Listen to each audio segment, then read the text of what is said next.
আসসালামু আলাইকুম রহমতুল্লাহি ওয়া বারাকাতুহু। আপনারা কীরকম আছেন? ভালো আছেন? দেখতে পাটা আমি খালিদ ককাটেল এবার বাচ্চা করেছে 3টা, দেখতে পাচ্ছেন। বাতা থেকে নিয়ে আসছি, দেখুন কীরকম লাগে। ভালো লাগলে লাইক কমেন্ট করবেন, আমাদের ইউটিউব চ্যানেল সাবস্ক্রাইব করবেন।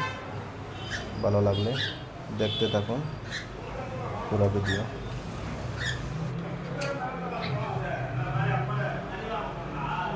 যায় নিচে উড়ে উড়ে যায়। ওগু ভাই ওগুন দেখা